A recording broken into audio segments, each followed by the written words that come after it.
Yeah. And kill everything in the ocean. And you're like, well, you kind of have to be stopped now. So you're going to ignore everything on land? Yes. Yes. Just the ocean. Just the ocean. We're going to blow it all up in one Not the mermaids! No! No! Poor Namor. Yeah. We're coming for you, We're Namor. coming for you, Aquaman. Yeah.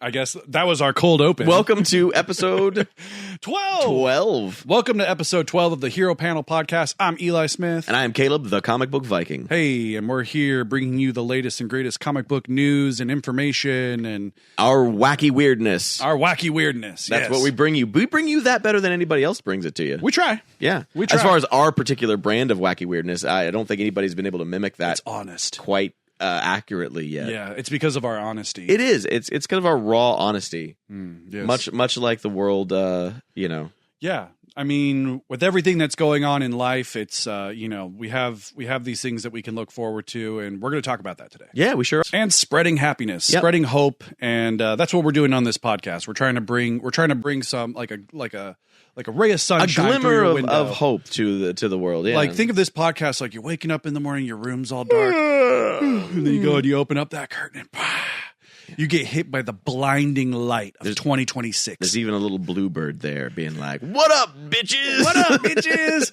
And Caleb's the bluebird. I'm the bluebird in this situation. And I am the raccoon that's been hiding under your house. Eating the trash. Eating all the trash. We're getting off topic. We are. But that's okay. So we generally talk about comic book and comic book related activities and movies and video games here on this podcast. And yes. I gotta say, we're coming here one of the last weeks of February, and they just got done with the ComicsPro convention, right? Yes. Where a lot of comic book, both Marvel, DC, independent comics, all put out a ton of information. The industry's biggest creators were all in attendance. Yes, we were talking. And our favorite boss in the world, June, the owner of the Comic Bug, was there representing and June and Eddie June and Eddie. Getting all the latest details and news on what's about to hit us. And we're going to talk about some of that today.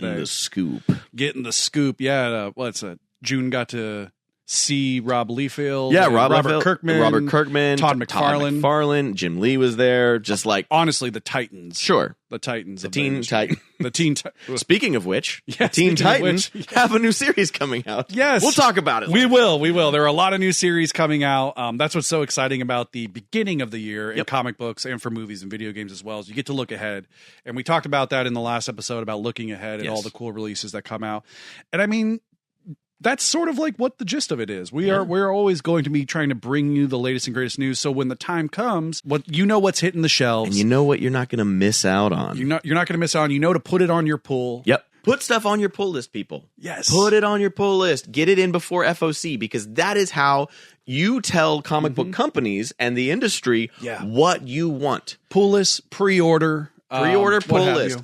Because really that is the determining factor for which comic books and which stories become ongoing series. What you guys want. And let's put this on your radar. New history of the DC universe, the Dakota incident. It was leaked online for a minute. They took it down, but what we heard about it, whatever we thought, it looks great. If you haven't been reading or getting into the Milestone stuff, it is phenomenal. Yeah, and this book will be a great jumping on point to introduce you to these characters, and hopefully from there you will then go out to your local comic book store and pick up some of these trades or compendiums of these characters, of the Milestone characters, which we have Icon, who's kind of like a Superman type character. With him teaming up with Rocket. Yes. The characters of Hardware. And are they together? No, they're just like sidekicks. Okay, they're sidekicks. Yeah, they're partners in that world. You said Hardware. I like Hardware. Hardware is one of my cool. favorite characters. No pun intended, but he goes hard. Yes. Think about it this way: if you're not familiar with Cyborg, kind of, you're not familiar with Hardware as a character,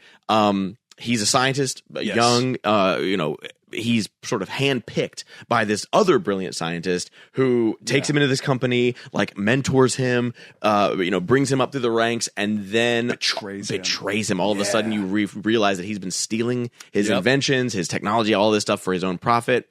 That never happens. Right? And Hardware, he becomes Hardware, takes his technology back, kind of like in a Tony Stark, reverse Tony Stark way, as like, I'm going to use my technology to fight back against the guy that like is using technology for evil and for exploitation. Yes, great character. They've kind of started up the Milestone stuff with a lot of previously season 1. They're called season 1, so it's like Static Shock or Static. Hardware, Icon and Rocket, the Shadow Cabinet, all of those great. And shout out, it was just his birthday, I believe, recently, or would have been his birthday. Dwayne McDuffie, and a titan of the comic book industry, and one of the founding members of the Milestone universe. All of his stuff is phenomenal. Yeah. Get out there, read the original stuff, read the season 1 stuff, and get ready for the Dakota incident to kind of bring them back. I really think, and for myself, it's like that book is going to be important to me and something I want to keep just as a reference point too, as well. It's really going to introduce people to these characters, reintroduce these characters, and then hopefully we get a good, long lasting series. I mean, Static Shock seems like an easy pick. We've been asking for it for years. Exactly. We loved the TV show growing up. Yep. Batman Beyond Static, the new series that's out, that's a limited series again, is really good. I've been enjoying that book a lot. I mean, I love Batman Beyond, love Terry McGinnis, and then adding Virgil into that story as an older Static is really, really fun.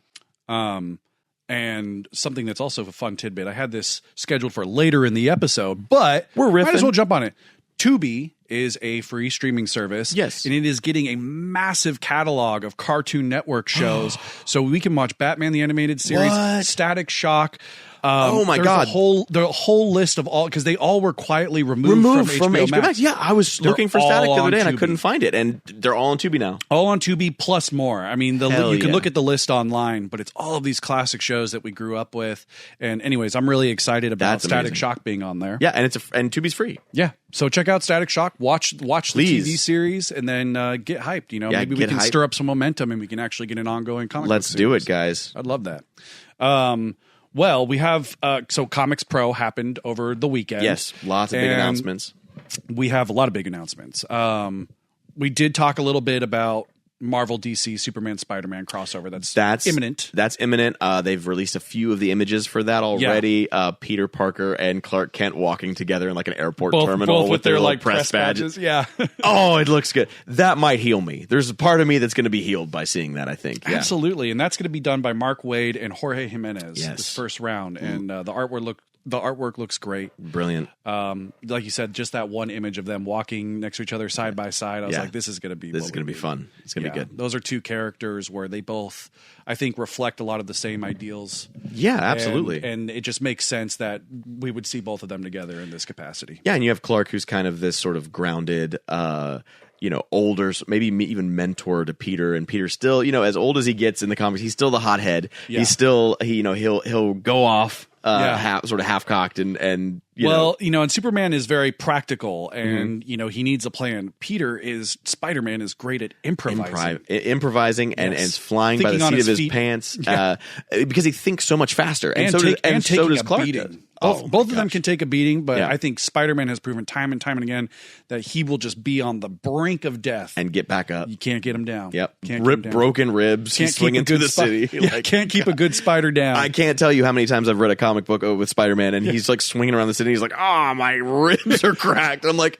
Or they come out with an action figure of Spider-Man and his just battle damage. Yeah, it's always like no other character gets that. It's always like, well, this Spider-Man figure him and battle damage. And like Matt are the only two people, but they don't put the damaged Daredevil figure out. Growing up in the 90s, early 2000s, and you would see like that comic book cover or something with just anything that had his mask torn. Well, like Toby did it, and it was great. Exactly. Yeah. Let's see. What is next? What else we got going on? ComicsPro. Dan Slott returns to Spider-Man. Yeah, Dan Slott is coming back to Spider-Man. I've heard some interesting criticisms about this, and I don't know what your thoughts on it. Spider-Man is one of those characters that has sort of felt like I've been a little stagnant in comics over the last 5-10 years. Mm-hmm. They've sort of cycled through a lot of these stories. There's been some hits. There's been some misses. Maybe some more misses than hits. Maybe, over the years. And, we won't get into some of that. But the idea is a lot of people have been saying that you need fresh blood in Spider-Man. You need a writer who's up and coming, who hasn't, that can put a sort of a fresh perspective or take on a Spider-Man comic. And them bringing Dan Slott back, as good as Dan Slott's run was, especially in comparison to some later runs, feels like a step backwards for the character in terms of we've been there, we've done that. Let's do something different. Well, hopefully he pitched something that sure, motivated them to say, "Hey, okay, well then come back." I hope so. I think it has to do with his involvement with Brand New Day. I agree, and what's kind of like circulating around the new Spider-Man movie that we're going to get this summer. Which again, do you want comics to tie into the movies directly? Do you want them to influence the movies? Do you want the movies to influence the books? It's more promotional too. It's just kind of like one of those things where they're like, let's make it cohesive. Sure. So if you're watching the movies, then you're not going to be totally blown away when you pick up a comic and you're like, this is totally different. It's somehow relatable, and maybe for a casual audience, it makes it more approachable. Perhaps. Sure. And the only issue there is you sometimes alienate some longtime fans because it feels reductive. Oh yeah, and they'll let you know. Oh yeah, they'll let you know what they feel. Yeah, they will. Alienated. Yeah, exactly. So yeah, Dan Slott coming back to Spider-Man. There's pros and cons there. I do feel like I've been fighting for this for a while. I think it would be really fun for this Peter Parker to die for a good while. I think Parker should die, and Miles should step up as the Amazing Spider-Man. Right, which there's an opening for this to occur with the Armageddon event. Sure is. That is on its way. That's just been being teased over and over again. And now we know that there's going to be a 5-issue limited series called Avengers Armageddon. So there's been are we looking at a reset of an official reset of the Marvel universe, not a new Ultimate Universe, like a full collapse, not Secret Wars where it's like, oh well, the 616 still returns, a true restart, sort of resetting. And Chip Zdarsky mentioned this in an interview recently that I saw, and he said it is not a reboot of the Marvel. It is not a reboot. Armageddon will not reboot things back to square one. Right. And reboot's also kind of one of those tricky words too. It's like reboot. What do you mean? Remake, redesign, rebrand. I think if anything else, it's going to be a restructuring of the Marvel universe. I agree. I think we're going to see different characters become more important. I think we're going to see institutions change. Yeah. I think we're going to see priorities shift for a lot of these heroes. Because not only is the real world a vastly different place than it was in the early 2000s when most of these characters kind of came back into popularity, the landscape, even within comics, the comics have changed. After One World Under Doom, there was a huge power vacuum in the world. We saw a villain, quote unquote, Dr. Doom, take over the world and make it a bit of a better place. Yeah, temporarily. Yeah. And those themes, the idea that maybe he did wrong things to get that to occur. There's a lot to unpack. There's a lot to unpack in that. We don't have time. But the idea is a lot of the positive things that were done have been sort of glossed over up till this point. And they're being sort of slowly now discussed in Iron Man, in Captain America, in Wolverine. And it seems like building on Ryan North's run of Doom and Fantastic Four, Chip Zdarsky is taking those themes and saying, well, now how would that restructure? How would that look in a new Marvel has always and comics have always tried to mirror the real world. Sure. What would it look like for a comic book world to push past the bounds of what the real world looks like and create something new? Mm-hmm. Absolutely.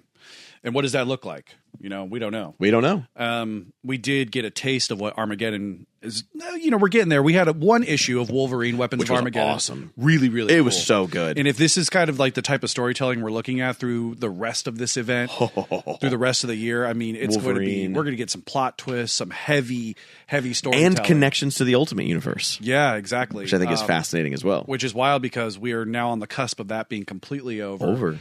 But it is also meant to be reborn again.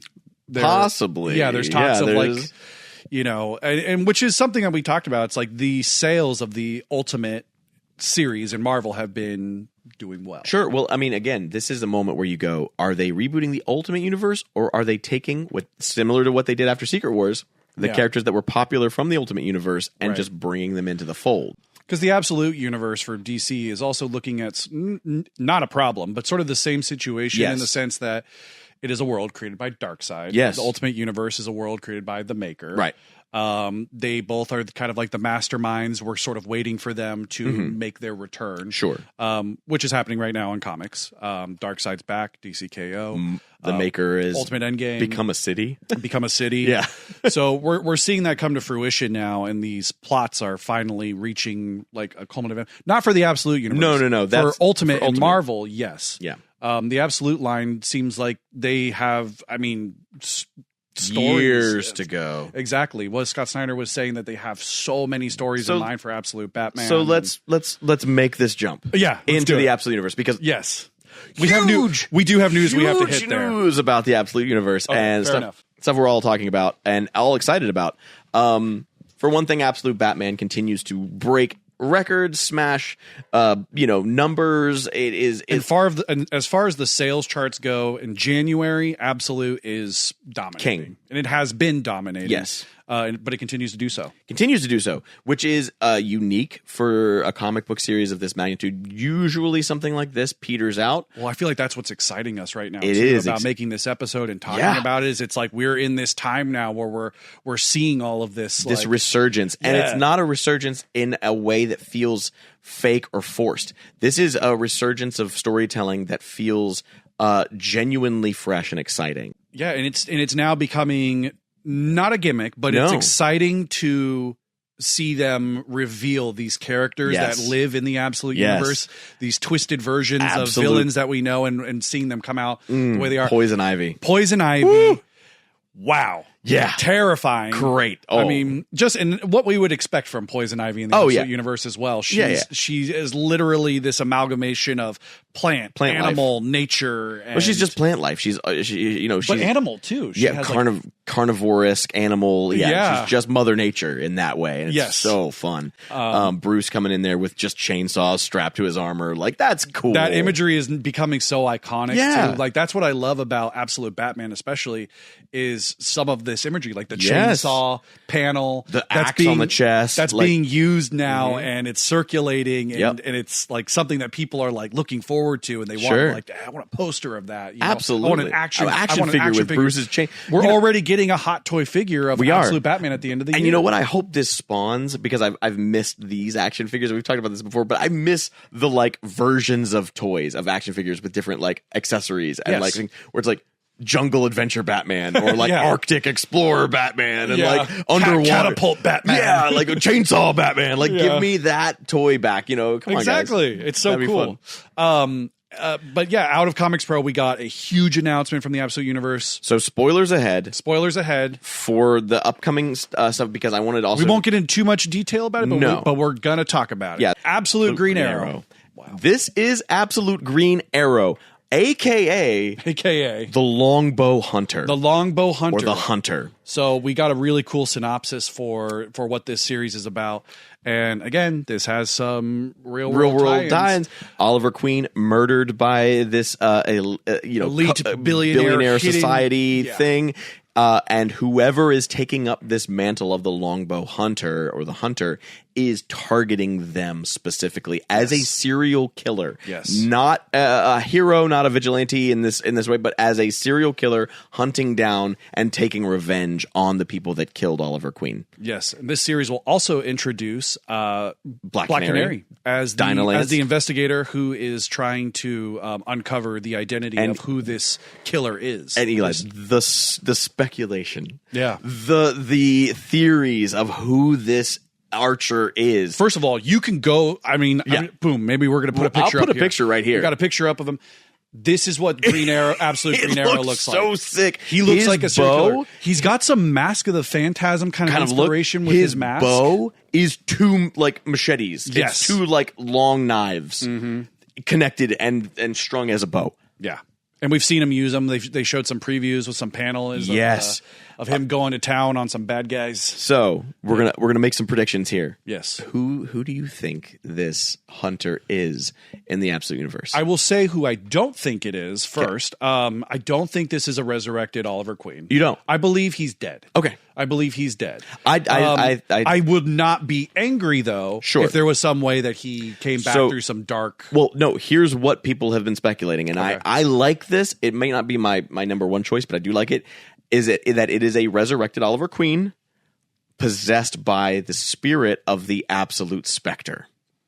Because the Spectre has been tied to Oliver Queen for a while, and so the spirit of vengeance in the DC universe is reanimated this character. And the Spectre sort of has that same sort of green hooded the green hooded look with the skeletonal-esque dead face. Okay. So Absolute Spectre could be incoming. Yeah. I think it's more likely that we're going to see it be Roy Harper as this new Green Arrow. It would make sense in the way where those are obviously he's a character who can easily enter this story. Roy, it would kind of make Leanne. sense. But is that too obvious? Maybe. Yeah. I don't know. I mean, with the type of storytelling we're getting, it's like I think they're going to subvert our expectations. At least a little bit. At least a little bit. So whoever this is, it looks awesome. I'm so excited for it. We're also getting Absolute Catwoman. Yeah. And these are all meant to be 6-issue limited series for now. For now. Also, speaking of like the limit of series, Dennis Camp ending Absolute Martian Manhunter at issue 12 with the guarantee from DC that if he ever does want to come back and write more. So that means we read the same article too. Where he basically, it seems like he was given the opportunity to work on another project. And he basically was like, I can't do all of this because he's writing Bleeding Hearts right now for Vertigo, which is amazing. Great. Very cool zombie story. Great zombie story. Yeah. The lore and the world building around that is hilarious and sad. Yeah. Give it a shot. There's something else as far as DC's going. So we've got all this great stuff with the Absolute universe. Absolute Robins are incoming. Possibly incoming. Yeah. In Absolute Batman 20. Absolute Court of Owls was introduced. Right. How different will they be from the Court of Owls that we know? That they are tied to Martha is also terrifying. Or she is tied to them. She's tied to them, that they've been working together, connected in some way. Yeah, that's something that's a plot line that we need to follow through is, Martha Wayne's alive in the Absolute Batman storyline. Yep. And she also has kind of like a romance going on with Jim Gordon. A little bit. Whoa, like we got Barbara. Remember Bruce kind of walked in on them and Kamish was laying a kiss down on all Martha and suddenly they're like, oh shoot, Bruce was standing there. Yeah. So we've got Robins, we've got Catwoman. I love that real world drama. Yeah, it's great. You know what I mean? For sure. Yeah, it adds a little bit more of like the human aspect to these characters. Because with the Absolute universe and the themes that it has going for it, it's easy for everything to just kind of feel so fast and so like fast paced and high octane. And like you're just getting fight. There's some grounded elements. There's some subtle world building that's happening behind. Where people are people. Yeah, exactly. Mm-hmm. And that's what's fun. That's the whole, that's why I'm excited about the Absolute Green Arrow. It needs that contrast it does. Well. All of the Absolute Wonder Woman, Superman, like the new Superman, Absolute Superman stuff is great. Yes. DC's also they've announced they've announced a bunch of things, but like the big ones that we just got to read the previews for are Lobo, the new Lobo series, new Batwoman. Yes. And the new Deathstroke. And a new Teen Titans. We didn't get to read that one. But we haven't read that one. I have said for years that DC has a Red Hood problem. Right. They don't know what to do with him. They keep trying to, either make him the Punisher of their universe or the... Did you read Task Force Z? I did. That was a cool story. That was a great story. I liked that direction. I did too. For Reddit, but again, short-lived. Short-lived and then retconned. Or like they didn't follow up on the growth that had happened during that story. Yeah. Now Jason Todd is being put in charge of the new Teen Titans. Yes. He is leading a group of younger superheroes and being their mentor. Is this going to be the best possible choice for Jason Todd as a character? Who knows? Yeah. I am excited to read it and give it a shot. It does seem a bit similar to when they had him be in charge of a group of young supervillains. Sure. Trying to make Jason a mentor without really having him heal from his trauma seems a little... Yeah. We'll see. I'm worried. Yeah, we'll see. But I could be pleasantly surprised. Yeah, because I mean, who do we have attached writing that series? It is Kyle Higgins. Oh yeah, Kyle Higgins. So Kyle Higgins is great. Yeah. He's known for his Power Rangers and Radiant Black. Radiant Black stuff is series. Amazing. All the massive stuff. He definitely knows how to tell a story with the writing chops are there. Yes. Yeah, but it's just as a fan Kyle of the Red Higgins Hood. hasn't really played around in the DC universe before either. Not really. Yeah. Not that I'm aware of. Not that I'm aware of. But if we are missing, If we're missing something, yeah, yell at us, please, in the comments. But yeah, so that's going to be big. Yeah. You know, Lobo was great. That was Lobo a was cool super read. fun. I think with Supergirl coming out and Lobo being in This the is film, a great jumping on point for people who might not be familiar with Lobo as well. It kind of recaps who he is and his history. which is why, like, when we have a chat, we have a group chat, right? Yeah. And we're talking about how numbers and how much to order of certain series and whatnot. It makes sense to order higher on Lobo. I think of course. more people are going to Be interested want in to the know who character. he is. Yeah, Yeah, exactly. yeah. Especially after the movie. Yes.